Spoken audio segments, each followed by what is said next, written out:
அஸ்ஸலாமு அலைக்கும். Welcome to FM சமையல். ஹலோ ஃப்ரெண்ட்ஸ், எல்லோரும் இப்படி இருக்கீங்க? அனைவருக்கும் கார்த்திகை தீபம் நல்வாழ்த்துக்கள். இன்றைக்கி கார்த்திகைக்கு ஒரு ஸ்வீட் செய்ய போகிறேன். கப்பு அளவுக்கு பாசிப்பருப்பு எடுத்திருக்கேன். அடுப்பு ஆன் பண்ணி 1 டீஸ்பூன் நெய் விட்டு நல்லா வறுத்துக்கணும். பொன்னிறமாக நல்லா பாதி வறுத்துட்டு தான் பாதாம் முந்திரி எடுத்திருக்கேன். முந்திரி ஒரு 5 எடுத்திருக்கேன். பாதாம் ஒரு 15 எடுத்திருக்கேன். எடுத்துகிட்டு நல்லா வறுத்துக்கங்க. வறுத்துட்டு பொன்னிறமாக ஆனோன்னு ஒரு தட்டில் எடுத்து தனியாக வச்சு ஆற விட்டு மிக்சி ஜாரில் அரைச்சிக்கணும். இது நல்லா பொன்னிறமாக வறுக்கிற வரை கிட்டேயே இருந்து நம்ம எதுவாக இருந்தாலும் செய்யணும். எந்த சமையலாக இருந்தாலும் கிட்டே இருந்து செய்கிறது தான் நல்லது. இல்லைன்னா தீஞ்சிடும், அடி பிடிச்சிரும். அதனால் சமையலாக இருந்தால் நம்ம கிட்டே இருந்து செய்கிறது தான் நல்லது. பொன்னிறமாக வந்தவுடனே நம்ம தட்டில் மாற்றிடுவோம். வெள்ளைப்பாகு நான் ஒரு தண்ணி ஊற்றி வச்சுருக்கேன். 1 கப்புக்கு 1 கப்பு வச்சுருக்கேன். அதை நம்ம இதில் காய்ச்சி எடுத்துருவோம். கரைஞ்சி இதை வடிகட்டின்னு இதில் ஒரு தூசி கூட இருக்காது இந்த சர்க்கரையில். இருந்தாலும் நான் வடிகட்டிக்கிட்டேன். இது நாட்டு சர்க்கரை இல்லையா, சாதா சர்க்கரை. அதனால் வடிகட்டிக்கிட்டேன். ஆனால் தூசிலாம் எதுவும் இல்லை. இருந்தாலும் வடிகட்டிக்கிட்டேன். ஒரு கொதி வந்தோடனே வடிகட்டி எடுத்துப்போம். எடுத்துட்டு எப்போதுமே ஸ்வீட் செஞ்சாக்கா ஒரு பிஞ்சு அளவுக்கு உப்பு சேர்த்துக்கங்க. அப்போ தான் ஸ்வீட் டேஸ்ட்டு சுவை கூடுதலாக இருக்கும், டேஸ்ட்டாக இருக்கும்.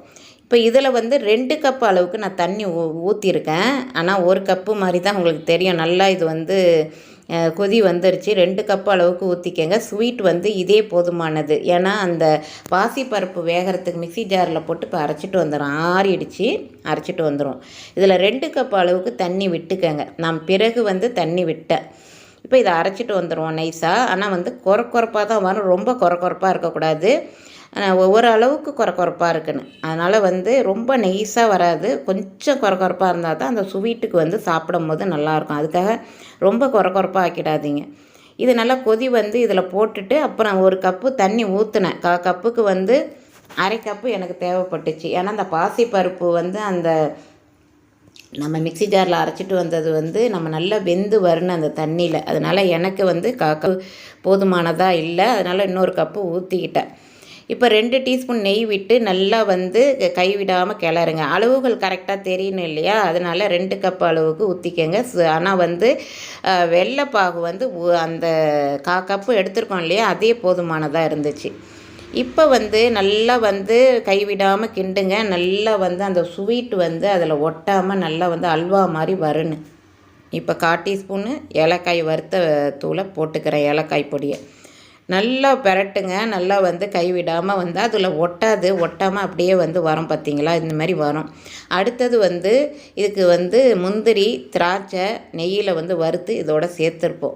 அது கொஞ்சம் ரெடி ஆகிடுச்சு. ஸ்வீட் ரெடி ஆகிடுச்சு. நம்ம மிக்ஸ் பண்ணுற வேலை தான். 2 டீஸ்பூன் நெய் விட்டுட்டு முந்திரி ஒரு 10 எடுத்திருக்கேன் உடச்சி. அப்புறம் திராட்சை ஒரு 10 எடுத்திருக்கேன். நல்லா பொன்னிறமாக ஆனவுடனே வறுத்து இந்த ஸ்வீட்டில் மிக்ஸ் பண்ண வேண்டியது தான். மிக்ஸ் பண்ணிவிட்டு சாப்பிட வேண்டியது தான். ஒரு பவுலில் சமமாக்கி அதை எப்படி வேணாலும் நம்ம சாப்பிட்டுக்கலாம். நான் ஒரு கிளாஸ் பாத்திரத்தில் சமமாக ஆக்கி அதை ஒரு தட்டில் போட்டவுடனே வந்துடும். ஏன்னா நெய்யாக இருக்குல்ல, அப்படியே வந்துடும். சூப்பராக இருக்கும். வீடியோக்காக அருமையாக ஸ்வீட் சூப்பராக இருந்துச்சு. உடனே காலி ஆகிடுச்சு ஸ்வீட்டு. ஒரு 5 நிமிடத்தில் எல்லாம் சாப்பிட்டுட்டோம். சூப்பராக இருந்துச்சு. இன்னும் கூட அதிகம் செய்திருக்கலான்னு நினச்சேன். சப்ஸ்கிரைப் பண்ணுங்கள், லைக் பண்ணுங்கள். அடுத்த சூப்பரான வீடியோவில் சந்திக்கிறேன். தேங்க்யூ.